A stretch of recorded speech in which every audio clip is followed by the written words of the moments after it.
Welcome to A Word with Tom Merritt. I'm Tom Merritt, and as you know, if you've been listening, this show was born out of my desire to have conversations about how we approach things. There's no end of people out there telling you what to think, and many of them are worth listening to, but there's no chance for all of us to be experts or even listen to every expert out there. So we have to take shortcuts, and the idea here is to talk to people about how they filter information. How do they decide what to bring into their brain, which shortcuts to take, and how to operate in a world that has never been richer in information? And these kinds of conversations are the kinds of conversations I've been having all my entire life. I used to talk to my grandma Roxy and my grandpa Carl. They were not married to each other. They were on different sides of the family. My grandpa and I would sit in their front room and solve the problems of the day, as he put it. Then I'd go over to my grandma's front room and she would tell me stories and involve me in those stories and help me understand how life works. So I got a lot of different ways of looking at the world and great conversations, and I consider it to be training for this show. So welcome into the front room, Annalee Newitz.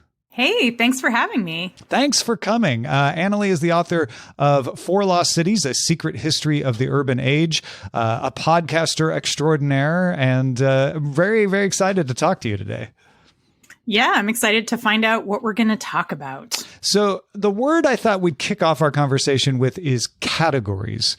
And I've been thinking a lot about how we categorize ourselves. And I have the idea, I don't know if it's true or not, but I have the idea that we categorize ourselves more now than ever before because we have fandoms, we have political parties, we have gender identity, sexual preference, locations where we live, states, countries, cities. We have loyalties to operating system platforms. There's so many ways that we can categorize and label ourselves. And it made me think of when Facebook first launched and it gave you the labels thing where you could like pick your interests and everybody kind of categorized themselves. Do you think that we are more categorized, more self-categorized, or is that just that typical prejudice we have of always thinking our time is different than others? I mean, I think it's a little of both. I think that now the way we categorize ourselves is more obvious because we have so many more ways of just broadcasting our different categories to people, especially on social media, where you really can be like, you know, hashtag Linux, hashtag Star Trek, you know, every other hashtag you'd like to have. And those categories kind of stick to you and don't ever come off. And I think that's another reason why it seems like there's so many categories out there now, because even if you identify as a Republican when you're a teenager and then later, you know, come out as a Green in your 20s, those screeds that you wrote as a teenager when you were a Republican are often still available online for people to dig up and throw in your face. And it makes our categories feel more part of who we are, but also it makes them feel more weaponizable at the same time. And maybe hard to escape. Like once I'm in a category, I better stick there or I'm a hypocrite because it's my category. For sure. And I mean, as someone who I'm a science journalist and I write a lot about history and archaeology. So I look at human culture in deep time, and the idea of being categorized is not new. I mean, when you look back at, say, gravestones in ancient Rome, you see people being categorized by family, by where they're from. In fact, where they're from is often a component of their names. A component of their name might also reveal whether they've been enslaved or not, you know, what kinds of jobs they've had. So people have been categorizing themselves, but again, you know, usually the only time that would become really kind of written in stone, as it were, is when you make your grave. As you know? Literally and when they write it in stone. Yeah, literally when they carve it in stone, as opposed to like wearing a giant stone sign around your neck that says hashtag Linux forever. Right. And having to explain to all the other people on the archipelago what Linux was. Yeah, you know? Exactly. It's Ionian so Linux you know the is way better. Mechanism. It's so imagine that's really complicated. Totally. It made me think just now, like that names are our first category. Like in the sense of our proper name, like for me, Tom, is that I categorize myself as Tom versus everything else. But also, like you say, like family names, like your family name can mean like, oh, I'm a member of this unit, this family unit, which is why it's so interesting that we want to change family names, right? There's the traditional way of changing it where the woman would change their name when they're married. And then there's other ways of changing last names where people take stage names or nom de plumes or even legally change their name because they just don't want to be associated with it anymore. Yeah, because they just want a different name. Yeah. And I think right now, as we're entering an era when trans politics or trans identity has become so politicized, we've developed a whole new vocabulary where we talk about someone's dead name and how painful that can be. And I think that's a really interesting lens to look at names through, because it shows that a name isn't just a word that you kind of carry around. It can actually be hurtful or it can be a joy if you get to pick a new name that you feel like fits your identity better. So I do think that that's a really important place to start when you're thinking about categories. And categories are name-like, right? Because the name distinguishes who I'm talking about. When I say Annalee to Amos, he's like, "Oh, you're talking about Annalee. Okay, yeah, you're not talking about Roger. You're not talking about Dave." There's the simple utility of that, but then there's also the family name can often indicate not only what family in smaller regions or in older times, it could indicate like, oh, you're of that clan or something, but it can also indicate and sometimes not accurately, but it could indicate like, oh, you're Irish or you're Nigerian, because I know, that name is usually associated with that. And then there's the name of like, oh, you're the Android fan. Oh, you're the Star Trek person, like that. Those categories also can be used as names. Yeah. And, it's funny because names are always controversial in some ways. Like you said, when you were like, well, a name can maybe reveal your national origin or your ethnicity. And, of course, not always accurately. And I was just thinking about when you had told me we were going to talk about categories, I realized that the time in my life when I learned what a category was when I first was introduced to the Dewey Decimal System. Okay. And I was like, oh my God, every text in the world has a name and a number and a place.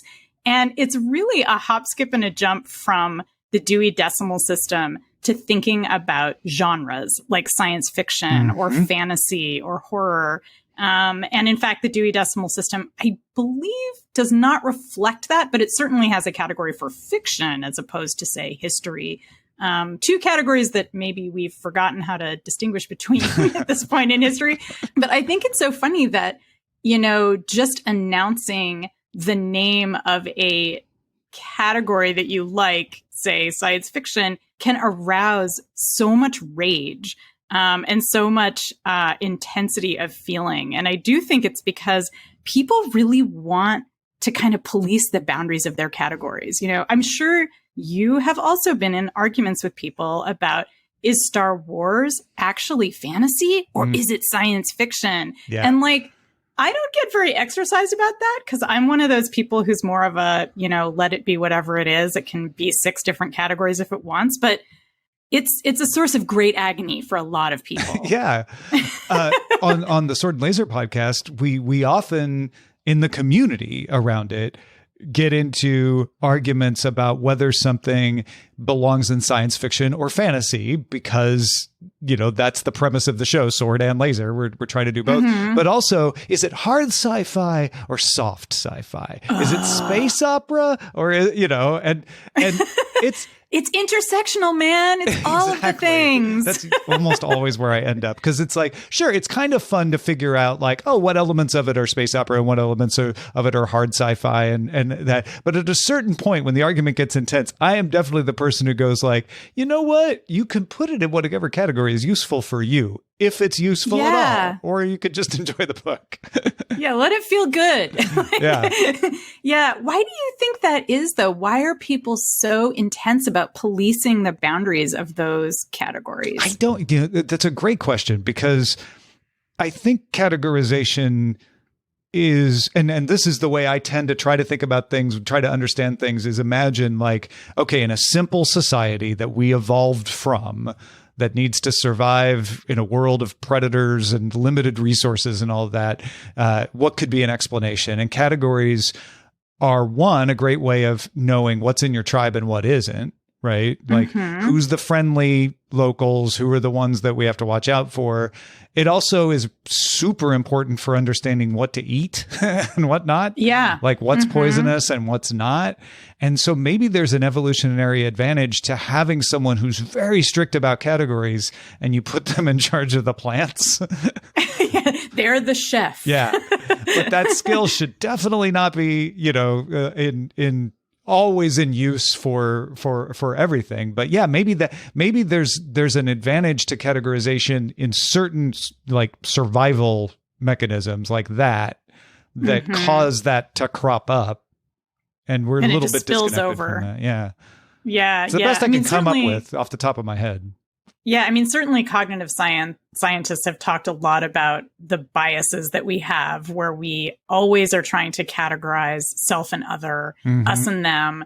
And so it makes sense that if our brains are kind of looking for different categories, we're going to just displace it onto everything. Yeah, you know, like including like, to go back to the science fiction and fantasy example for a second, the thing about stories is that we seek them out to make us feel better a lot of the time, or to make sense of the world. And so it does make sense that if we have a primal urge to kind of turn the world into things that are safe and things that are dangerous, that stories are going to kind of punch that button a little bit, because we're using the story to explain the world. And if that story is being interpreted by someone else to be different, how can that explain the world? You know, like, I think that this story is a romance, but you think it's a war story. What? Okay, that's it. We're just never going to be friends again. Yeah. And that also ties into the expectation aspect of it, right? Where on the survival end, like, I need to expect that the story is going to give me the useful information to survive, right?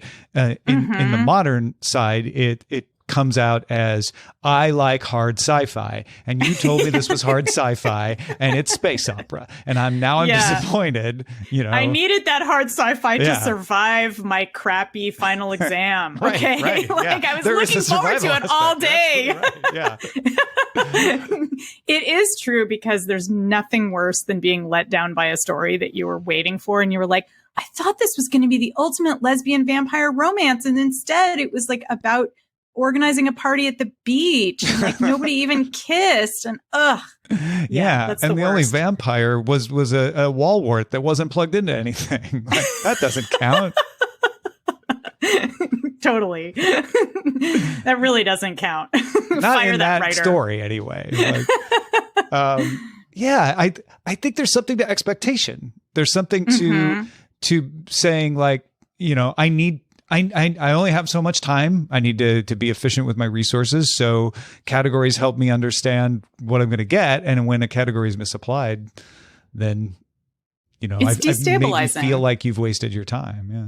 Yeah, you feel like you've wasted your time, but it is, if we go back to thinking about categories as names, like I said, it's destabilizing. Like the name is what tells you who you are and what other people are. And if you're presented with something and you're told it's one thing and it turns out to be something else, you're like, wait, but who am I? Yeah. You know, it's like the existential moment of like, oh no, if that category is not working the way I think, maybe I'm not really what I think.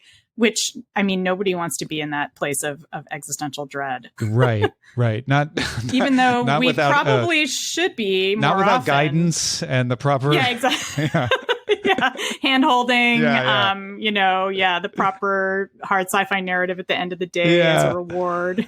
I think that's a really good point, because we were communicating over email, right? And so my expectation was the Annalee that I was talking with over email was the Annalee who would show up here. I would have been very surprised had, I don't know, Tobias Buckley showed up instead of you. I would have been like, hey, that's not the Annalee I was expecting. Yeah, it could have been Leanne, my my bearded dark half. Yeah, right. So I think categories are useful, but we have to remember that they're a blunt tool, they're a blunt instrument, right? So they're helpful in knowing what to expect, but you have to remember that the world isn't categorized. The world is a spectrum of things, right? And there'll always be those edges between categories where the space opera has some hard sci-fi in it, right? Yeah, and that has to be something that we are comfortable with, and it's hard to be comfortable, especially at a time, for example, right now, where a lot of things are feeling unstable. I think a lot of us want to cling to categories that make us feel safe and stable. Yeah. But if the scientific method teaches us anything, it's that every category is provisional. That's why in science we talk about having a hypothesis when we mean something that we've discovered through experimentation, right? Mm-hmm. It's as true as we know, but it could change at any time. And one of the greatest categorization efforts ever in the history of science is biologists trying to create massive taxonomies of every life form on Earth, right?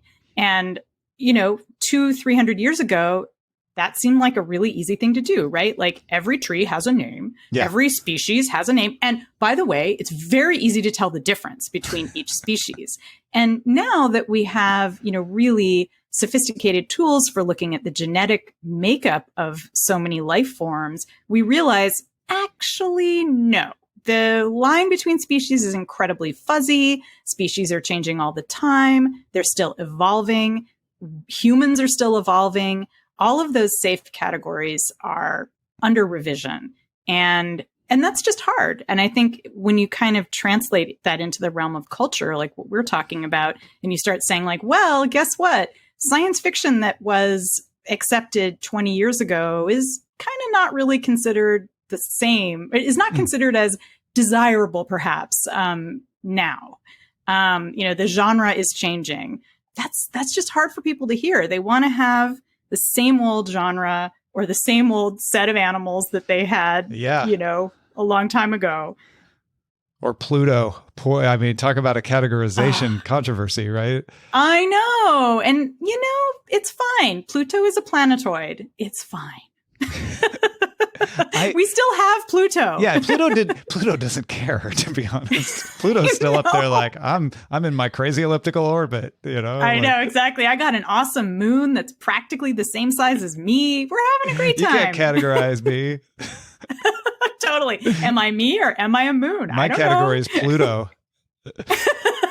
Totally. Yeah. Pluto. Well, I was thinking when you were talking about the sort of Linnaean classification sort of stuff that when you're at the deep view, the far view, it seems easy to categorize, right? Like you were saying, like that's a tree and that's a bear. Pretty easy to categorize, right? And like that tree's a spruce, that tree's a maple. So even when we get a little closer, it's still pretty easy to categorize. It's when you get closer even more, when you have genetic analysis, right? We're getting really close and we can see that it starts to blur. And a spruce and a maple are still easy to keep separate, but there's these other trees that are, on the edge and start to be different. And you start to think, well, like, wait a minute, we used to think these two trees were related, but the genetics is showing us that they're not. And so the boundaries not only fuzz, but the arrangement starts to change. But then you brought up the science fiction example, which shows that it's not just zooming in, zooming out that makes categorization change, but also time, because what was considered a category at one point, the just the linguistics change even, if nothing else, and as well as taste and everything. And so what we considered science fiction or fantasy in 1898 is certainly different, you know. Again, from the zoom out, you could be like, oh yeah, the time machine. That's science fiction, right? But but the definition has certainly shifted, and the priorities and what we want out of it has shifted. And so there's that too, where I guess what I'm saying is the categories work better at a distance than they work close up. And then the labels of the categories are going to move because language isn't fixed too.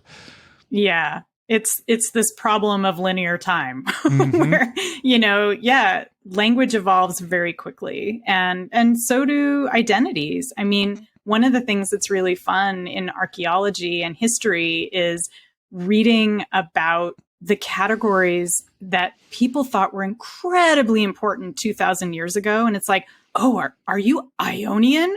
Whoa, that means something. And it's like, now we're like, Ionian is a type of column. You know, we don't even realize that it used to be an ethnic group. You're like, no, I'm Ionic and I'm a column.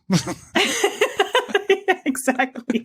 And this is kind of the beauty and also the difficulty of human culture, right? Is that 6 people can look at the same thing and see something different and all be right.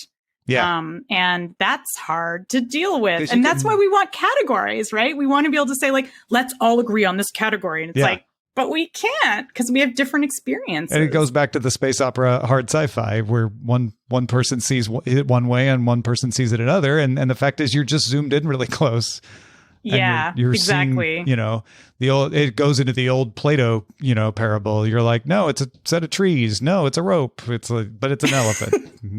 It's like, but no. Yeah. So I think that's, again, I think that's why we like to cling to categories, because they feel like they'll just be a permanent label that we can all agree on. And that's just really hard. It's really hard to do that outside of certain laboratory conditions. But like you say, it helps us feel better about things if you can categorize it as like, oh, but that's over there. That's that thing over there. That's a trouble. I remember at one point, I don't know, maybe it was in high school, where they were describing feudalism, right? And with feudalism, you didn't own the land. You could work the land, but the land was owned by the king. And everybody's like, wow, that was horrible. It was unfair. It's so good that we don't live in that practice. And then I remember thinking like, well, wait a minute. My parents pay property tax and they can't not pay property tax. And now it's not to the king, but it's to a government, and they can't have the land without that. So I'm not sure that category is all that much different than the category we're in now, but we gave it different names. So, and I hasten to add, like, I do think, you know, a feudal monarchy was much worse to live in than a modern democracy, but it may not be as different as I thought, right? And that was the big revelation for me then. Yeah. And I think, again, this goes into what it feels like to live inside something versus what it feels like to be on the outside. So if you were a serf, you might not feel that much different about your job than someone who's a gig worker, who's working for some large corporation that doesn't give a crap about them. You might feel more stability as a serf, honestly. Yeah, you might be like, well, at least I have a house, yeah. and I'm guaranteed that house as long as I continue to contribute a certain amount of money to my monarch, so or a certain amount of goods. So yeah, I always think I think about that a lot right now, because when I was growing up, it was really hard for me to imagine what it would be like to live in a country with an unstable government. And I was like, wow, there's all these other governments that are so unstable. No wonder everybody wants to come to the United States. And it just felt like this universal truth, like, oh, well, of course, like everything's just great here. And now that I'm seeing, you know, what it's like when people start to question the legitimacy of the government and other public institutions, I'm like, oh, I see how it feels. It doesn't feel that weird. Like, it doesn't feel like I've entered a hell dimension. It just feels like a slightly worse and worsening version there's of what I had before. Gray at the edges now that wasn't there. Yeah. Mm-hmm. It's interesting because we all have that thing where whatever way something was when we were young feels like that's just the way it always has been. even if you know different. And how it should be. Yeah. There's just something intrinsic of like, no, that's the way the world works. Yeah. And it's hard to fight against that. And I have a feeling of familiarity right now. Because when I grew up, the way the world worked was the government doesn't work. You can't trust it because of that Nixon. We will always have inflation and bad economics. And we are living in constant peril of immediate destruction because of nuclear war. And so right. The 90s were like we're like, oh my gosh, it doesn't feel like that anymore. And it was like this post-traumatic sort of feeling of like, is it ever going to come back? I don't know. It looks like it's okay. And now it's almost easier to deal with like, oh, inflation's back. My old friend, I remember you. Like, oh, potential nuclear war between Russia and the United States. Ah, yes, I've dealt with you before. And it is a different kind of like, oh, this isn't as bad as I would have expected because it feels disturbingly familiar to something I had forgotten that I felt. Yeah, there's something very comfortable about the idea of the Cold War, I think, for people who grew up in a more Cold War mindset, right? Like, oh, okay, it's great powers and they're fighting with big weapons. Okay. And there's nothing we can do about it. So it externalizes the responsibility to a large extent, right? Yeah. Yeah. And then like I said, we just slap a label on it like Cold War. Although we'll probably, even if we are entering something that is basically a Cold War, we'll probably come up with a different category for it because we want to feel like we've leveled up, right? We're not doing the Cold War anymore. Now it's the tepid war. Yeah. I don't know. The ice war, the tepid war, the luke war. I like the ice war. The ice war sounds like really glamorous. Yeah. The ice war, if you want to be like, this is like the Cold War, but more intense, right? Yeah. It's like the Cold War on steroids. Yeah. Ice war. Love it. Yeah. I'm there. Do you think we categorize too much or too little? Well, that's a good question. You know, I think it's more that we have kind of a messed up relationship with categories. Like, I actually think it's totally fine for people to just go around categorizing stuff, especially in their heads. Sometimes I don't want people to share with me the categories that they're assigning to me because they're just sad and depressing, but whatever, they can have those thoughts in their heads. Sure. I think that the messed up part is that we aren't able to imagine categories changing, like what we were talking about earlier in the conversation, or that we can't imagine one person or one event or one country or whatever sharing a bunch of different categories. The idea of intersectionality is just all about people having more than one kind of identity. Yeah. And I think it would be nice to have a more intersectional approach, or perhaps a multi-domain approach might be a better way of putting it, where we just kind of accept that like, oh, well, somebody who's one category one way in one day might be different in a year. They might be 2 categories or 15 categories. So I think it would be nice to live in a world where like we could just kind of shed categories as we changed. Yeah, I like that answer a lot because one of the things when I was thinking about this was the sort of the hippie ethos that was still around when I was young was categories are bad. Don't stick me in a box. Like I'm not right. You can't categorize me. And more recently it's been, let me embrace my category. Let me empower it. Let me be who, the category that I am and be proud of it. And I don't think either one of those are wrong. So I like your answer a lot because it says it's not the category that's the problem. It's the relationship with it that just needs to understand that the category isn't everything, right? It's got a, like we were talking about before, it's got a use, but there's a limit to the use, and it evolves. You know, categories evolve just as life forms evolve, and people change, and we should maybe be a little bit more forgiving and flexible with people who change or who shift their categories, or who want to have 12 categories instead of 2. It's fine. Have as many.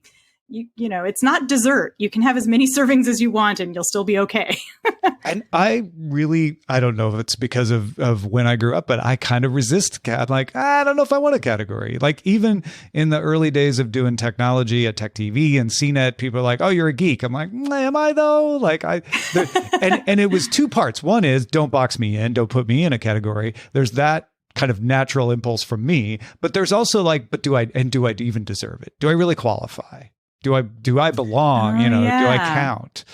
Because I think that's another thing where I've thought about like, oh, well, maybe I should describe myself as this before. And like, yeah, but is that putting on airs? Is that being pretentious? Is that, am I? It's like imposter syndrome. Yeah. Imposter syndrome for categories.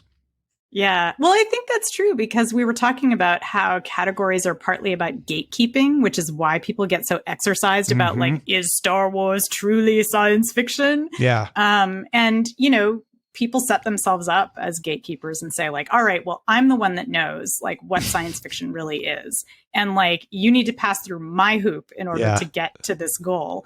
And, you know, that's part of why people got so excited about social media, like back in the, you know, Stone Age of social media, because it felt like a lot of those gatekeepers who had positions at traditional media outlets were going to be kind of swept away and we'd be able to, you know, pick our own gates to keep. This metaphor is actually we more did. tortured. That ended up being the problem is we have a lot of small gates now with Yes, exactly. So it's become a crowded field of many gates. And I think the solution is just like, open all the gates. Let's not have access controls, you know. Those are the communities I enjoy the most, are a community that's got the gate open. You can come in and enjoy, but there's not a qualification. There's not a test that you have to meet, but it's also got a real definition to it, you know, and it's got that gray edge to it.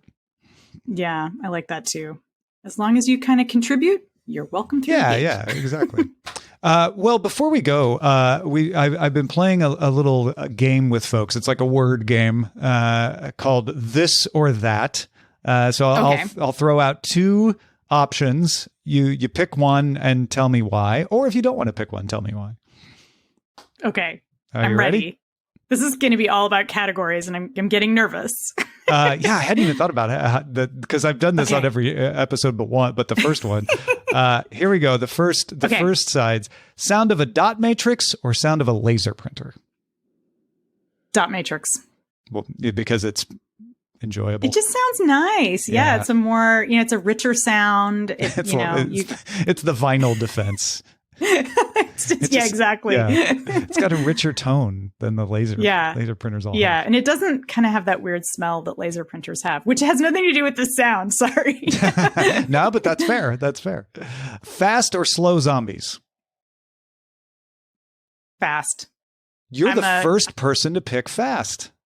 I mean, you know, 28 Days Later is like one of the greatest zombie movies ever made. So I gotta put in for fast zombies. Everyone has picked slow because they're like, I want to get away from them. Oh, I just want to watch the movies. Yeah, no. I'm not worried about real life zombies. I've been waiting for someone to make that choice for that reason, so I'm very, very excited. All right, I'm glad to be here. Wells or Vern? Wells. HG or Jules? Yeah. Wells. He was a feminist. He seems like a good guy. Gotcha. Okay. Kindred or Parable of the Sower? Kindred, I guess, just because it's more hopeful. Well, they're both kind of hopeful in the usual Octavia Butler way, which is to say tough, hard-earned hope. You have to go actually, you know what? I'm changing. I'm changing to Parable of the Sower. I think actually, I think that's actually more hopeful in a weird way. It makes sense to me that you would do that because Kindred would be the one I'd pick before 2020 and Parable of the Sower is the one to pick now. Yeah. They're both great novels. Yeah. Highly recommend. Okay, we'll give you an easier one then. Hammock or beanbag chair? Oh, hammock for sure. Beanbag chairs suck. They always deflate. Like, have you read a beanbag chair for more than 3 months and it just becomes a beanbag puddle? So disappointing. And hammocks are forever. I mean, unless they break, but my hammock is getting near time for replacement, but it has served me well. I am definitely on the hammock side for sure. All right. Turbo encabulator or hyper encabulator? Oh, that's a tough one. I'm going to go with hyper encabulator because of the sock drawer. And in order to understand what I'm talking about, you're going to have to watch the video for the hyper encabulator. Fantastic. There were so many encabulators to choose from. It was hard for me to narrow them down. So me too. I hope I picked good ones there. Yeah, no, definitely. And if you don't know what an encabulator is, follow Annalee on Twitter. Yeah, I'm actually writing my column for New Scientist this week about the encabulator. Oh, that's great. I can't wait to read learn that. more. Gamera or Ghidorah? Oh, Ghidorah, obviously. 3 heads are better than 1. Mm-hmm. Yeah. Always. Yeah. I almost Super threw easy. Mothra in this one. But yeah. I felt like Gamera and Ghidorah were closer on the lizard side. It was easier to... They're also like much more clearly... Well, I guess they're... Yeah, Mothra is a good guy, and so is Gamera. Whereas Ghidorah is... Let's call Ghidorah gray area. Chaotic neutral. Yeah, chaotic something, that's for sure. Yeah. Savory or dessert crepes? I'm totally bi-crapular. I like them both. Yeah. You know, maybe one and then the other. So yeah, I can't decide. I am going to steal bicrapular from you. That's amazing. Because it depends on the context, right? Yeah, it's the moment. Yeah, is it lunchtime or have you just had 3 what edibles? What have you eaten already that day? Yeah, no, yeah, it's a big. Okay, the last 2 are the personality test type, this or that. Dogs or cats? Ooh. Cats. I love dogs though. I don't know, but cats are my best friends. Cats was your gut call though. Yeah. Yeah. All right. And hot or cold? Cold. Is it because it's easier for you to warm up, or? If you have ever had a hot flash, also known as a heat bloom, you will never like heat ever again. I see. Okay. Yeah. That makes a lot of sense. Yes. Just not into hot right now. I've usually been the hot side of this because I always felt when I was in college, I went to college at the University of Illinois in Champaign. And when it would be my nose hairs freezing, walking home, I would say, I am going to go to graduate school somewhere warm. And I always felt like I could cool down. I could deal with hot better. But I think it is an individual. It's an individual thing. And I sleep with an electric blanket because I do get really cold. And I know I can warm up. Like you said, it's you can warm up, but cooling down is much harder. So, yeah. All right. Yeah. Well, that's good. Well, thank you for the excellent discussion and for playing my silly game. Yeah. Thanks for letting me do some arbitrary categorization. Yeah. That was fun. That was fun. If folks want to find your Twitter, your work, where should they go? So you can find me on the web at AnnaleeNewitz.com. I'm Annalee N on Twitter, and my podcast is called Our Opinions Are Correct, and that comes out every other week with me and my co-host, Charlie Jane Anders. Do you know, I have to tell you this because I said it to them. Do you know there's a new podcast called We Are Not Wrong? No, that's awesome. It is. We need to team up. Justin Robert Young, Andrew Heaton, and Jennifer Briney. They all 3 do political podcasts, and they're coming together with their different perspectives. And as soon as they promoted it, I was like, my dream is a crossover event between Our Opinions Are Correct and We Are Not Wrong someday. Yes, we're having the same vibe. Yeah. Awesome. Well, thank you so much, Annalee. I really appreciate it. Yeah, thank you. Thank you so much for having me on.